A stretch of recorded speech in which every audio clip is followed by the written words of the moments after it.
Bueno, yo soy María Ramírez, de primero bachillerato B, y os voy a explicar la paradoja del mentiroso. Voy a empezar explicando qué es la paradoja del mentiroso, y esta paradoja es un conjunto de una serie de paradojas que están relacionadas entre sí. Y todo esta paradoja se basa en la frase de esta oración es falsa. Si consideramos que esta afirmación es verdadera, lo que se dice es verdadero, entonces conseguiremos una contradicción. Esta paradoja se conoce también como paradoja de Epimenides, que fue un filósofo presocrático 200 años anterior a Platón y Aristóteles. Ahora aquí he puesto el texto que nos ha puesto el maestro en la Moodle y voy a explicarlo un poco. Vamos a ver, este texto nos cuenta una breve historia donde los protagonistas, por decirlo de alguna forma, son Epimenides y Agamenón, y ambos son cretenses. Agamenón llega al puerto de Corinto con la intención de negociar y vender los productos a los que se dedica a vender, y nada más llega al puerto se pone a contar los avatares de su travesía, leyendas, mitos y los peligros a los que se ha tenido que enfrentar para llegar al puerto.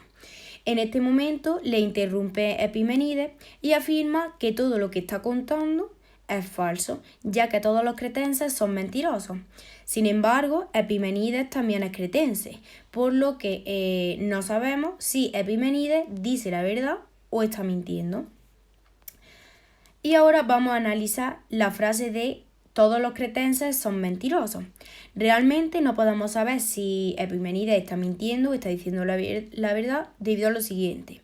Si lo que está afirmando es verdad, es decir, si cuando dice que todos los cretenses son mentirosos y esa afirmación es verdadera, está mintiendo porque es cretense. Sin embargo, si miente cuando dice que todos los cretenses son mentirosos, es decir, que eso es mentira, él se convertiría en mentiroso porque no está diciendo la verdad.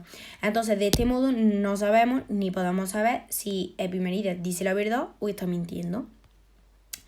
Y aquí tenemos algunos ejemplos parecidos.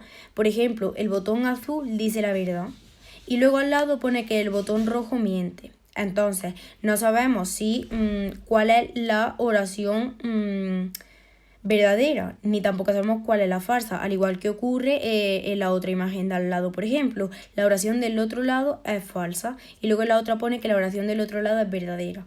Entonces, no podemos saber cuál es la verdadera y cuál es la falsa. Ahora voy a explicar la solución de Russell dentro del apartado de lenguaje y metalenguaje. Voy a empezar explicando quién es Russell. Y Russell fue un filósofo, matemático, lógico y escritor británico que ganó el Premio Nobel de Literatura. Nació el 18 de mayo de 1917 y desarrolló la lógica de las relaciones y perfeccionó el lenguaje del simbolismo lógico. Tenemos también que Russell a principios del siglo XX intentó fundamentar lógicamente las matemáticas, es decir, el logicismo. Ahora Russell tiene una solución. Tenemos que Bertrand Russell propuso la teoría de la jerarquía de los lenguajes. Con esta teoría, Russell pretende demostrar que la contradicción no existe y de este modo disolver las paradojas como la que he explicado anteriormente. Ahora voy a decir la diferencia entre metalenguaje y lenguaje objeto. La teoría de la jerarquía de los lenguajes que propuso Russell distingue entre lenguaje objeto y metalenguaje.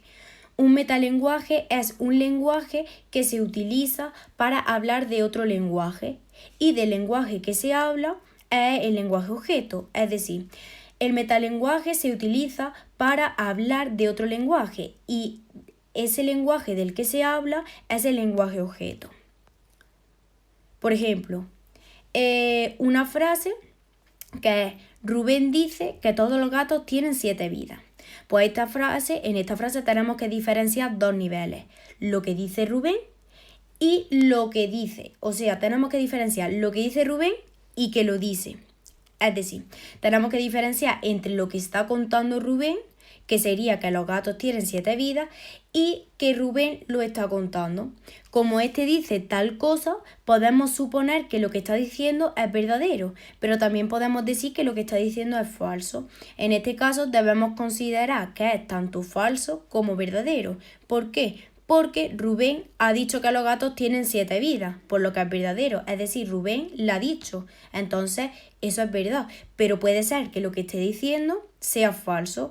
Es decir, Rubén es verdad que lo ha dicho, pero puede ser falso lo que dice. Es decir, que los gatos tienen 7 vidas. Ahora voy a hablar sobre los niveles de lenguaje. Tenemos que los niveles de lenguaje no son solamente dos, sino que pueden haber muchos niveles. Los niveles se pueden ir multiplicando en base a las veces que se hable sobre otro lenguaje. Por ejemplo, Rubén dice que oyó a un veterinario decir que los gatos tienen 7 vidas. En este caso hay 3 niveles. ¿Por qué? Porque primero tenemos que Rubén dice, luego tenemos que un veterinario dice y finalmente ya tenemos que los gatos tienen 7 vidas. Entonces tendríamos 3 niveles. Y esta frase también la podemos alargar como por ejemplo poniendo Rubén dice que oyó a un veterinario decir que los sabios dicen que una persona clarividente puede llegar a decir que los gatos tienen 7 vidas. Y en este caso tendríamos 5 niveles. Y ahora, ya por último, tenemos la corrección de Russell para los niveles de lenguaje. Tenemos que, según esta teoría, los niveles de lenguaje se pueden corregir y hacer que no produzcan confusiones siempre que se utilice una gramática correcta, como por ejemplo utilizando dos puntos, las comillas, las comas, etc. Por ejemplo, en vez de decir Rubén dice que los gatos tienen 7 vidas, todo seguido, deberíamos de utilizar punto y comillas para hacer referencia a lo que dice Rubén. Es decir, deberíamos de poner Rubén dice, dos puntos y entre comillas que los gatos tienen 7 vidas. Bueno, aquí ha acabado mi trabajo.